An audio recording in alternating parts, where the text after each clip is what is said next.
Em nome do Pai, e do Filho, e do Espírito Santo. Amém.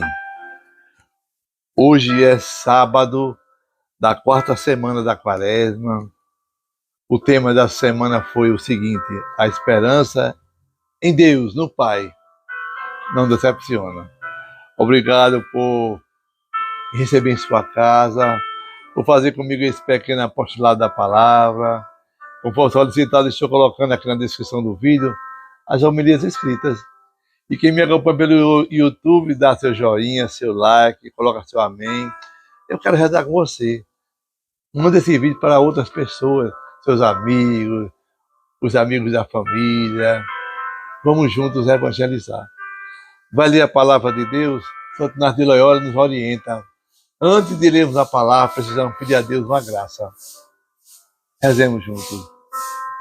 Senhor, que todas as minhas intenções, todos os meus pensamentos, todos os meus sentimentos sejam voltados para o teu louvor, para o teu servir. Hoje rezaremos com o livro do profeta Jeremias, no capítulo 11, versículo de 18 a 20. Diz assim: Senhor, avistaste-me e eu entendi. Fizeste-me saber as intrigas deles. Como um manso cordeiro levado ao sacrifício, e não sabia que tramavam contra mim. Vamos cortar a árvore e toda a sua força, eliminá-lo do mundo dos vivos, para o seu nome não ser mais lembrado. E tu, Senhor dos exércitos, que julgas com justiça e prescutas os afetos do coração, concede que eu veja a vingança que tomarás contra eles, pois eu te confiei a minha causa. Palavra do Senhor, graças a Deus. Salmo responsorial, Salmo número 7. Senhor, meu Deus, em vós procuro o meu refúgio. Senhor, meu Deus, em vós procuro o meu refúgio, vinde salvar-me do inimigo, libertai-me. Não aconteça que agarre minha vida, como um leão que despedaça a sua presa, sem que ninguém venha salvar-me e libertar-me. Senhor, meu Deus, em vós procuro o meu refúgio. O Evangelho está em João, no capítulo 7, versículo de 40 a 53. Naquele tempo, ao ouvir as palavras de Jesus, algumas pessoas da multidão diziam: este é verdadeiramente o profeta. Outros diziam: ele é o Messias. Mas alguns objetavam: porventura o Messias virá da Galileia? Não diz a Escritura que o Messias será da descendência de Davi e virá de Belém, povoado de onde era Davi?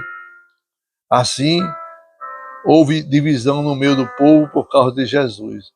Alguns queriam prender, mas ninguém pôs as mãos nele.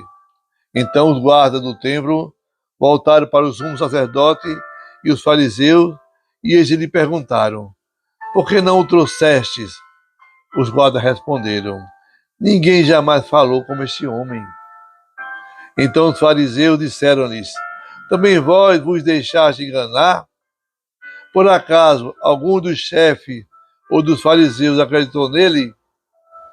Mas essa gente que não conhece a lei é maldita. Nicodemos, porém, um dos fariseus, aquele que tinha encontrado com Jesus anteriormente, disse: será que a nossa lei julga alguém antes de ouvir e saber o que ele fez? Eles responderam: também tu és galileu, porventura? Vai estudar e verás que da Galileia não surge profeta. E cada um voltou para a sua casa. Palavra da salvação, glória a vós, Senhor. E a palavra do Santo Evangelho perdoe os nossos pecados. Louvor e glórias a ti, Jesus. A liturgia deste dia nos leva a rezar nesse debate permanente. Quem é Jesus? E pela pessoa de Jesus, existiu divisões no meio daquela comunidade. Hoje o profeta Isaías, o profeta Jeremias, no capítulo 11, ele vai falar de uma das primeiras confissões pela repercussão da sua missão. Esse capítulo 11 é belíssimo e nos faz referência a Jesus Cristo. Nele nós encontramos um testemunho único. Jeremias, esse homem do Antigo Testamento, que segue a lei de Italião, descobre, no meio de tudo, e seus amigos, seus irmãos, seus companheiros, tinham armado contra ele uma cilada para arrancar-lhe do meio deles. E o profeta o profeta inocente é comparado, tem o mesmo sentimento de um cordeiro levado ao matadouro. A imagem desse cordeiro levado ao matadouro é a mesma imagem do quarto canto de Javé. E nele nós vemos o Messias, que expia os pecados do mundo, o Cordeiro de Deus, que foi conduzido ao matadouro, sem usar nenhum lamento. O Filho de Deus que foi conduzido ao matadouro, sem usar um só gemido. Outras pessoas que estão ao nosso derredor têm essa prática de querer nos intimidar para nos arrancar do meio deles. Mas quem é escolhido por Deus, quando você tenta colocar o seu dedo no ungido de Deus, sua vida é quem muda completamente. É como diz hoje o Salmo 7, diz assim: Senhor meu Deus, em vós procuro o meu refúgio, a minha proteção. É Deus que me protege e protege a você também, meu irmão. Como fala hoje João, o Evangelho de João no capítulo 7, muita gente está ao derredor de Jesus.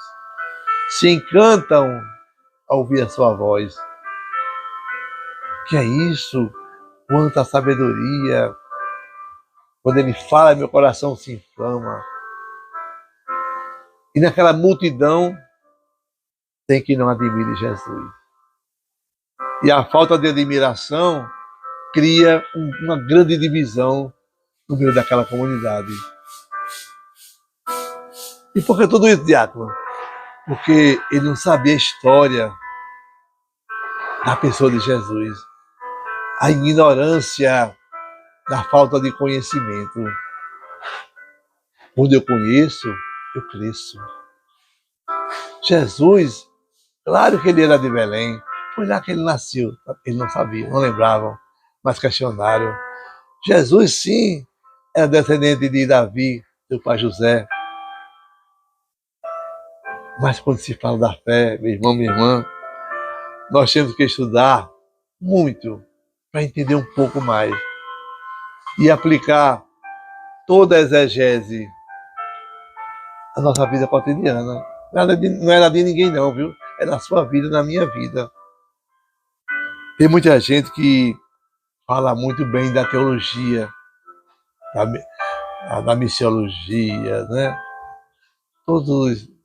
Tem todo o entendimento teológico, sacramental, muito mais do que eu.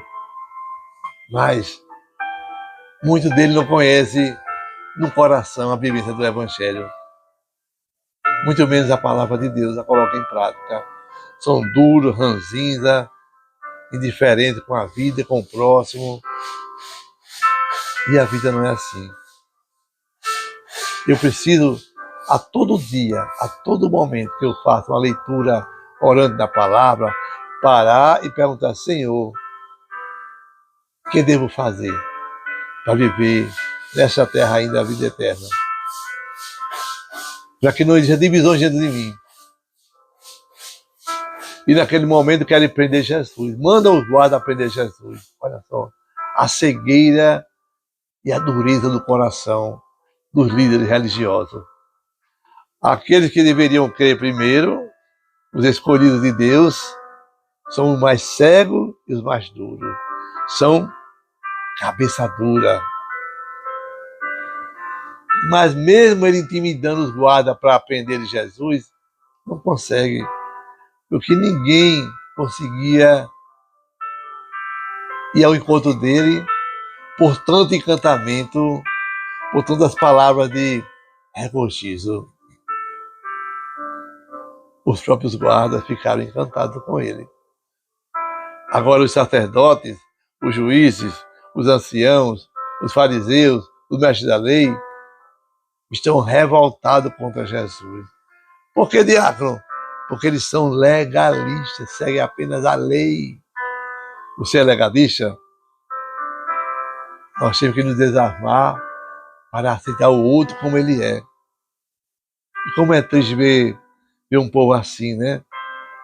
Um povo sem amor, sem estrutura, sem carisma para a igreja, sem ajudar na governança do seu pastor, do seu padre, né? Como é triste ver gente assim. Quantos ministros precisam da ajuda do povo e eles não vão até ele. Eu vejo muitas vezes as pessoas que vão servir, vai ler uma leitura, lê correndo, não tem paciência de deixar o outro escutar. Às vezes vai servir, serve ligeiro demais. Às vezes na celebração o próprio celebrante parece que está com vontade de terminar logo. É triste, né? Outras pessoas reclamar isso, reclamar aquilo. Não pode fazer isso, não pode fazer aquilo, não faça isso. Aí quando chega no final da celebração vai dar um monte de aviso. O que é mais antilitúrgico do que isso, não é verdade? Não tem entendimento nem conhecimento da verdade de Deus. Essa semana um paroquiano veio falar comigo: ô diácono, por que é que o padre não reza mais a Ave Maria? Eu gostava tanto. Olha só, né? Alguém que se encanta quando a Assembleia escuta que Maria é cheia de graça. Mas ninguém pode mandar em ninguém, né? É rezar para que ele possa, depois, com o passar do tempo, com o amadurecimento da vida, se voltar para Deus, se voltar para Maria. E não ter medo de, publicamente, de chamar de Ave Maria. Olha só, na vida da gente, nós temos que ser, acima de tudo, olhar com os olhos de Deus. Veja Nicodemo. Nicodemo não gostava de Jesus. Indiretamente vai defender Jesus, mesmo dando com medo, achando que podia ser acusado de ser adepto de Jesus. Mas o que mais choca a gente é o desprezo daquele que estudou muito, daquele que sabe muito, daquele que tem a verdade em seus lábios. Mesmo assim não conhece a lei. Olha só, nem as rubricas litúrgicas, nem nada que consta da liturgia vai me fazer esquecer o outro no meu caminho. O outro é muito importante. E a fé se realiza na concretude da vida. Então, não é só estudando que a gente aprende, mas é arriscando a nossa fé em prol da pessoa de Jesus. Peçamos a Deus para a liturgia, a graça de estarmos sempre unidos na nossa fé, no entendimento, no diálogo fraterno. Publicar que Deus é uma pessoa concreta, Deus é Jesus. Se eu acredito em tantas coisas, acredito nos jogos, em cartas, acredito em superstições, mas se você não aceita que Jesus se fez homem e habitou no meio de nós, em vão a sua fé. Jesus está onde? Na Eucaristia, no pobre, no doente, no preso. O mundo precisa aceitar que Deus se fez humano. Escolhamos Jesus, meu irmão, minha irmã. Apesar de tantas divisões na nossa comunidade, no nosso trabalho, na nossa família, para que dentro de nós estejamos também não divididos, mas entregues nas mãos santas de Jesus, crendo nele e no seu Evangelho. Amém. Que Deus sobre você a bênção do Deus Todo-Poderoso, Deus que é Pai, Filho e Espírito Santo. Amém. Nosso abraço fraterno hoje vai para a Graziela, vai para a Rose, para Fausto, para Luiz, para Odilon, para Marcilon. Fique com Deus e com Nossa Senhora. Paz e bem.